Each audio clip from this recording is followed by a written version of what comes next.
Welcome to the Daily D, and we have another recipe for you today. And today we're making cranberry orange scones. Now, for a lot of you, that might be an instant ooh, because cranberry and orange might not be the flavors you tend to go with. They're not normally mine. Man, did this recipe change my mind. I am well, Jessie too. We're absolutely addicted to these.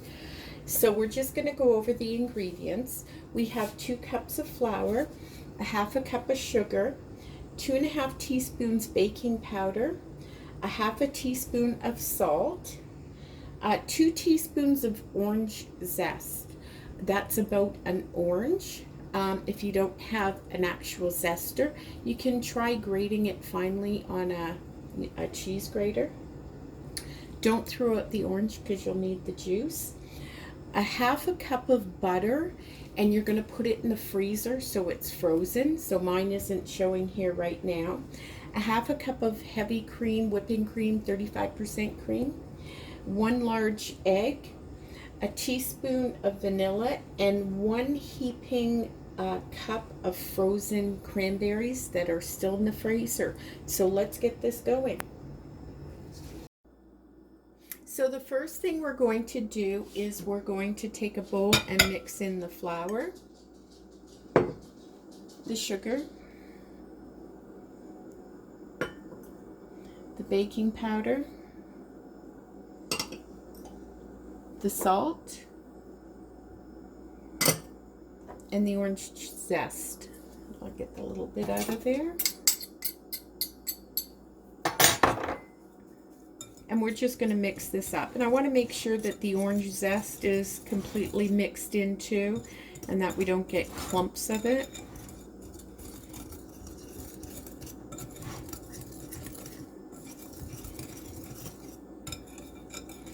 Okay, once that's done, we're going to grab our butter and grate our butter into the flour mixture.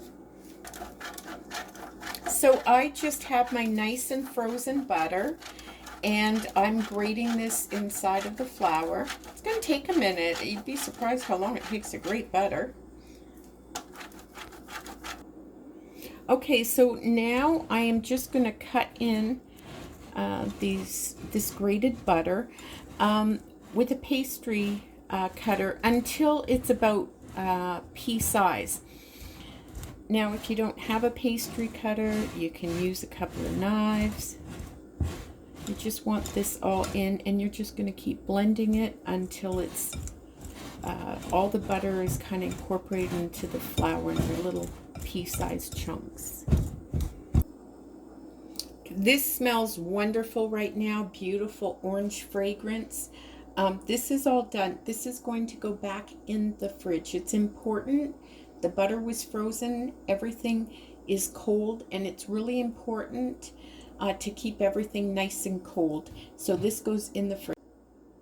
So we are just going to take the vanilla and the egg and mix it with the cream. And we're going to just mix this up really good. I'm now going to put this back in the fridge where I have the dough mixture, and I'm going to keep them there for 15 minutes. Our dough has chilled again, so I'm just going to mix it up a little bit. And then next, I am just going to take the cream mixture, and you're just going to drizzle it.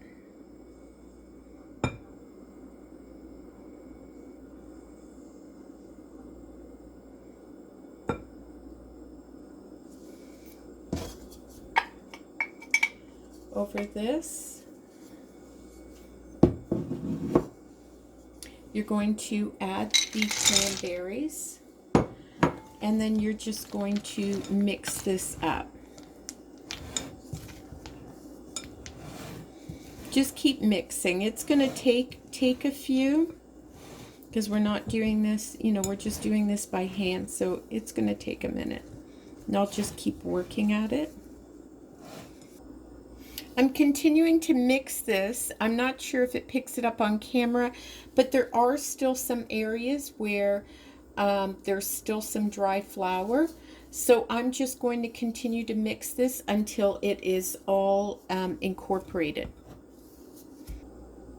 So now what I'm going to do is I'm just going to put this out on the board.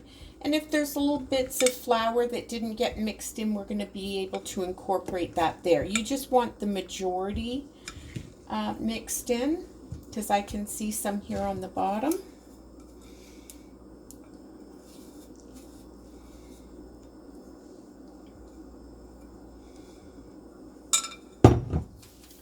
Okay, so we're just going to incorporate this. I kind of move this to the middle, and I aim for an 8-inch circle. So that's why I use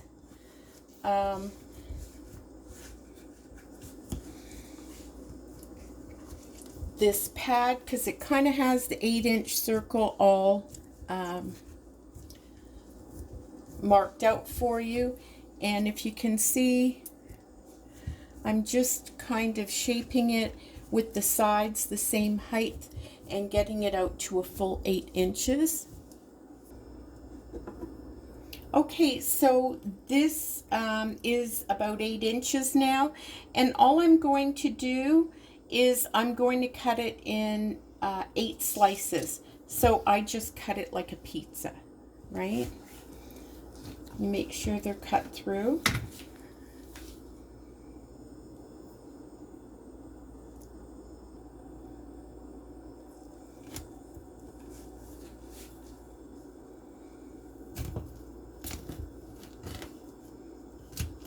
Now, once we cut these, we're just going to transfer them onto parchment paper. So once it's cut, I just go back through before I pick the piece up and make sure it's cut all completely through. And I just lift it up and I'm putting it on the parchment paper. Okay, and we're just going to do that for every single one of these.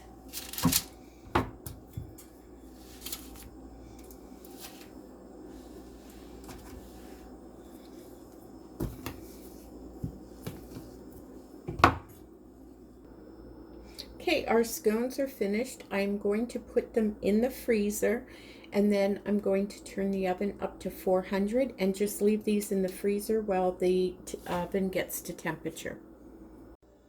The oven is ready. These are nicely chilled. So I am just taking some cream, the 35% cream, and that one I don't think is going to make it right there. That's okay, we'll just shove that on. And you're just going to brush all the tops with the cream.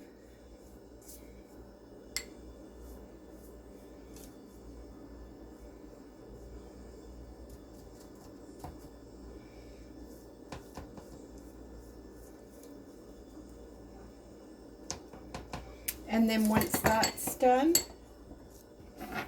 you're just going to take some coarse sugar and sprinkle it on top.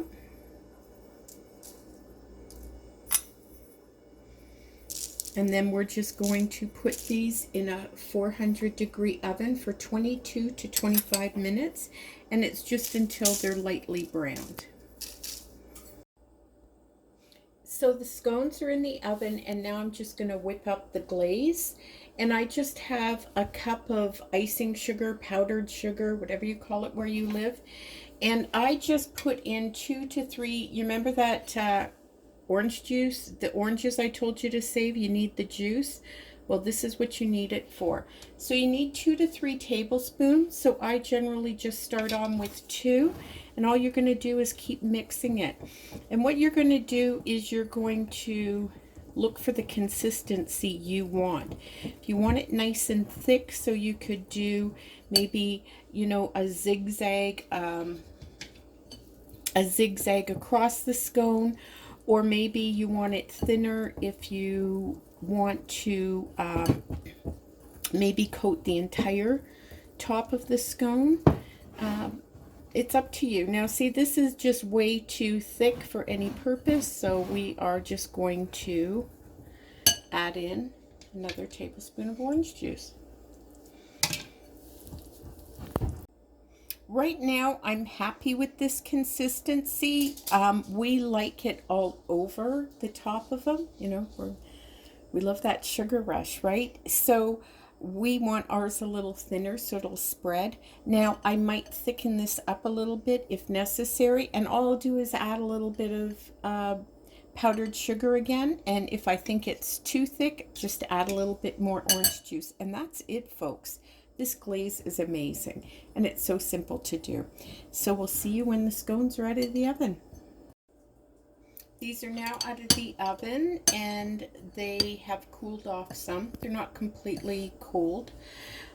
So you can, you can just drizzle the glaze like that, or you can just choose to put it over the entire thing. It's totally up to you. These are absolutely amazing. Give them a try, even if it's not your normal taste profile. Give it a try. You will absolutely love these. These are to die for. So thank you for watching. Don't forget to check out our recipes playlist. And until next time, keep on baking.